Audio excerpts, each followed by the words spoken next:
Hello and welcome to G physics. So viewers, इस वीडियो में हम एक इंतहाई इंटरेस्टिंग टॉपिक स्टार्ट करेंगे which is time dilation. So time, जैसा कि हम इसको डेली लाइफ में देखते हैं, साइंस के अंदर, फिजिक्स के अंदर ये उससे बहुत अलग तरह से ट्रीट होता है। डेली लाइफ में हम ये कहते हैं कि टाइम किसी के लिए नहीं रुकता, टाइम किसी के लिए चेंज नहीं होता, टाइम एक एब्सोल्यूट कांस्टेंट वैल्यू है, लेकिन हरगिज ऐसा नहीं है। फिजिक्स के अंदर और इस टॉपिक के अंदर हम यही देखेंगे कि किस तरह टाइम हर एक पर्सन के लिए डिफरेंट हो सकता है। टाइम किस तरह किसी चीज के लिए रुक सकता है, टाइम किस तरह किसी चीज के लिए स्लो डाउन हो सकता है, टाइम किस तरह किसी चीज के लिए फास्ट हो सकता है। सो यही सारे कॉन्सेप्ट हम लोग इस टॉपिक के अंदर डिस्कस करेंगे। तो इस वीडियो को मैं 3 पार्ट्स में डिवाइड करूंगा। पहले पार्ट में हम टाइम डायलेशन के कॉन्सेप्ट को स्टडी करेंगे। दूसरे पार्ट में हम ये देखेंगे कि टाइम डायलेशन का ये कॉन्सेप्ट किस तरह मिराज शरीफ के वाकये की साइंटिफिक एविडेंस है। और तीसरे पार्ट में हम टाइम डायलेशन की डेरिवेशन करेंगे। जैसा कि हम जानते हैं कि आइंस्टाइन ने special theory of relativity present की, और उस स्पेशल थ्योरी ऑफ रिलेटिविटी का ही एक कॉन्सिक्वेंस है टाइम डायलेशन। तो टाइम डायलेशन के कॉन्सेप्ट के according time is a relative quantity, time एक एब्सोल्यूट क्वांटिटी नहीं है।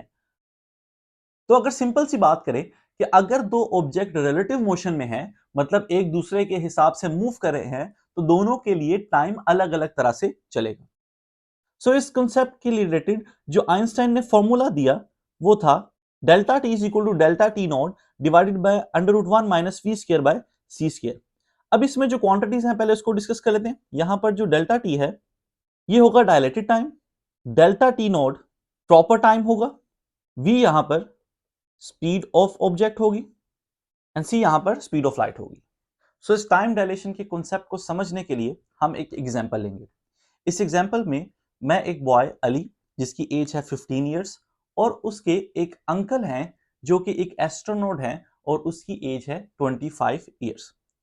सो अली के जो अंकल थे वो एक स्पेस शटल में बैठ के बाहर चले गए फॉर 10 ईयर्स। अली के अंकल के पास एक क्लॉक थी, जिस क्लॉक पे वो जो टाइम देख रहे थे, 10 ईयर्स जो उन्होंने काउंट किए वो उस क्लॉक पे किए, उसको हम, उसके टाइम को हम कहेंगे delta T not. Space shuttle की जो स्पीड थी वो थी 0.9 सी।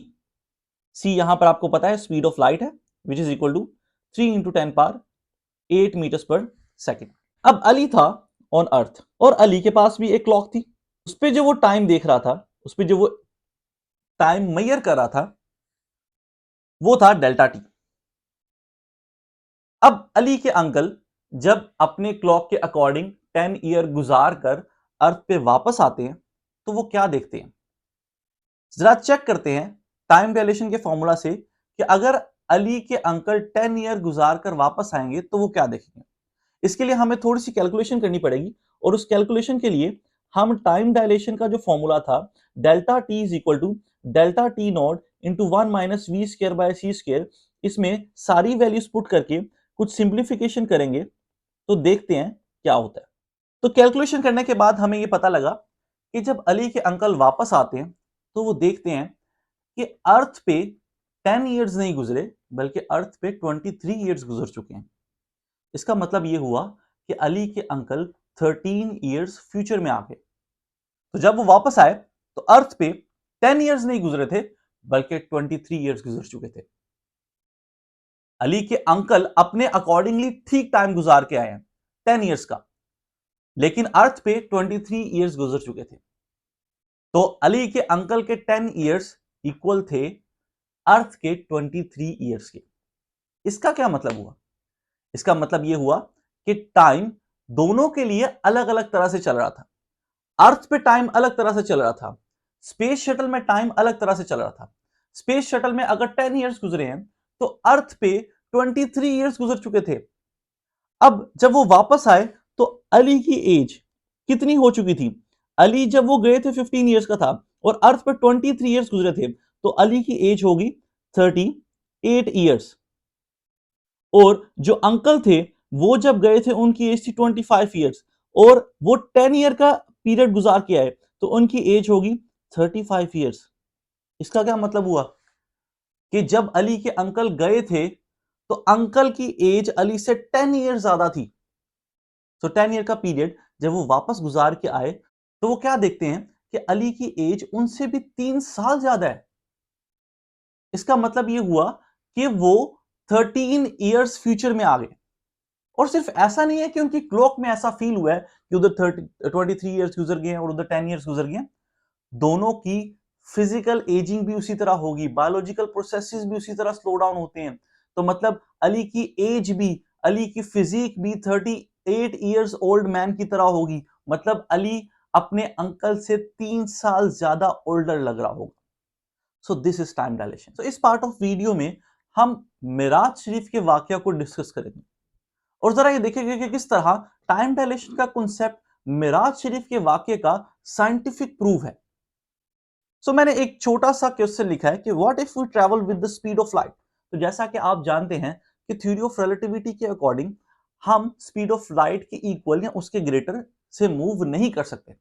लेट्स से कोई पर्सन स्पीड ऑफ लाइट के इक्वल से मूव करने लग जाता है तो क्या होगा। तो हमारे पास जो टाइम डायलेशन का फॉर्मूला था, तो अगर हम इस फॉर्मूला में जो ऑब्जेक्ट की स्पीड है उसकी जगह सी पुट कर दें, सी स्पीड ऑफ लाइट जिस तरह के हम जानते हैं, तो फॉर्मूला की क्या फॉर्मेशन बनेगी जरा हम ये वैल्यू पुट करके देखते हैं। तो इस वैल्यू में जब हमने पुट की तो हमें पता लगा कि टाइम इंटरवल कितना गुजर चुका है, इंफिनिट। कितना गुजर चुका है, इंफिनिट। इंफिनिट टाइम इंटरवल का क्या मतलब है? इंफिनिट टाइम इंटरवल का मतलब है कि टाइम बहुत ही स्लो हो गया, इतना स्लो हो गया कि वो गुजर ही नहीं रहा, वो पास ही नहीं करा। अब ये चीज को हम मिराज के वाक्य के साथ किस तरह रिलेट करें। तो मिराज के वाक्य में जैसा कि हम जानते हैं कि प्रॉफिट मोहम्मद वो एक ऐसे जानवर पर बैठ के गए जिसको हम बुराक कहते थे। बुराक का मतलब होता है रोशनी, लाइट। मीन वो बुराक स्पीड ऑफ लाइट से ट्रेवल करता था। अब मिराज शरीफ के वाक्य के अकॉर्डिंग जो प्रॉफिट मोहम्मद थे वो मक्का से जेरूसलम, जेरूसलम से सातों आसमान ट्रैवल करके वापस आ गए, लेकिन इस पूरे वाक्य के दौरान टाइम नहीं गुजरा था। उनका जो बिस्तर था वो वैसे ही था, टाइम बिल्कुल भी नहीं गुजरा था। तो अगर आप नोटिस करें कि वो बुराक बेसिकली स्पीड ऑफ लाइट से ट्रैवल कर रहा था। और यहां पर अभी हमने प्रूव किया कि अगर कोई ऑब्जेक्ट स्पीड ऑफ लाइट से ट्रैवल करता है तो उसके लिए टाइम रुक जाता है। इसका क्या मतलब हुआ कि ये हमारे पास एक साइंटिफिक प्रूव हुआ कि उस वक्त कही हुई बात, आज से 1400 साल कही पहले कही हुई बात बिल्कुल ठीक थी कि अगर स्पीड ऑफ लाइट से ट्रैवल किया जाए तो आपके लिए टाइम पास नहीं करेगा।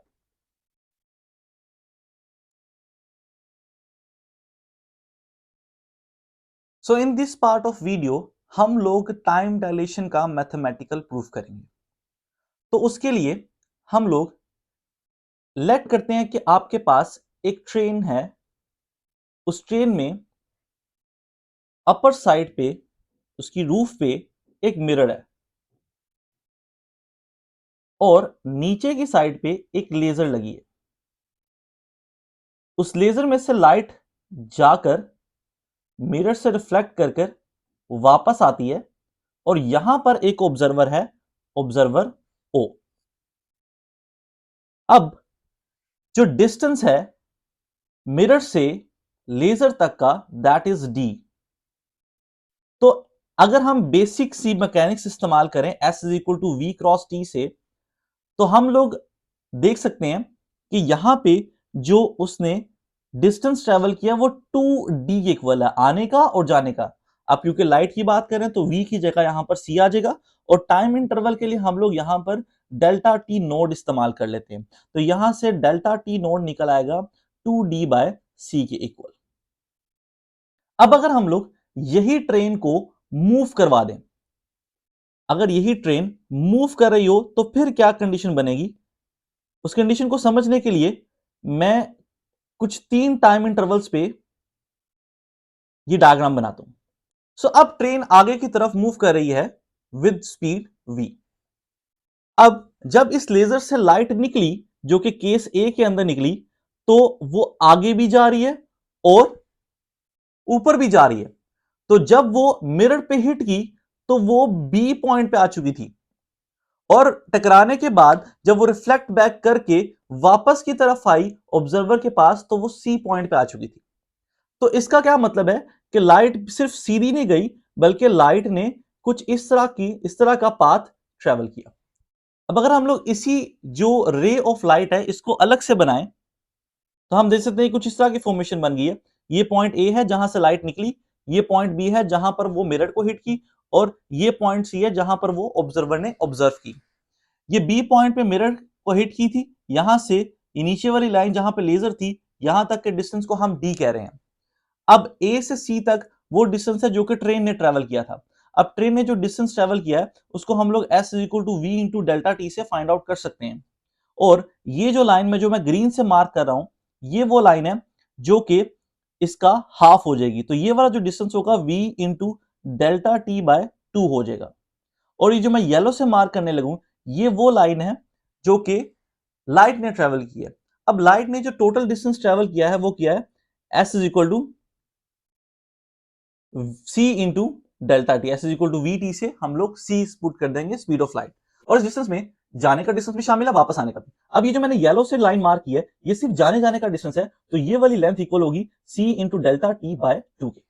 अब अगर मैं इस ट्राइंगल पे, जो कि मैं ब्लू से मार्क कर रहा हूं, इस ट्राइंगल पे पाइथागोरस थ्योरम लगाया जाए, तो हमारे पास पाइथागोरस थ्योरम है hypotenuse square is equal to perpendicular square plus base square. Hypotenuse है हमारे पास सी डेल्टा टी बाय 2 का होल स्क्वायर, परपेंडिकुलर है हमारे पास डी, तो डी का स्क्वायर, और बेस है हमारे पास v into delta T by 2 का होल स्क्वायर। अब यहां पर हम इसकी थोड़ी सी सिंप्लीफिकेशन करेंगे।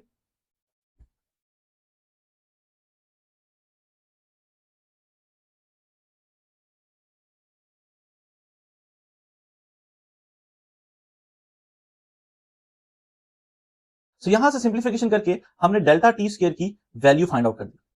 अब यहां से अगर हम डिनोमिनेटर से सी स्क्वायर कॉमन निकाल लें, तो हमारे पास आ जाएगा 1 minus V square by C square, और इसको हम इस फॉर्मेशन में भी लिख सकते हैं क्योंकि ये टी डेल्टा टी स्क्वायर की वैल्यू है। तो अगर हम लोग इसका स्क्वायर खत्म कर दें तो हमें सारी टर्म का अंडर रूट लेना पड़ेगा। तो जब हम लोग अंडर रूट लेंगे तो हमारे पास कुछ इस तरह की फॉर्मेशन आ जाएगी। ऊपर बचेगा 2d बाय सी, और नीचे बचेगा under root 1 minus V square by C square. ये हमारे पास वैल्यू आ गई डेल्टा टी की। अब अगर आप नोटिस करें तो ये वाला जो 2d बाय सी है, इसको हमने प्रूफ किया था पहले कि 2d by C delta T naught के इक्वल है। तो अगर ये वैल्यू इसमें हम वापस पुट कर दें तो डेल्टा टी निकल आएगा delta T naught by 1 minus V square by C square. So ये हमारे पास मैथमेटिकल प्रूफ हो गया of the time dilation equation.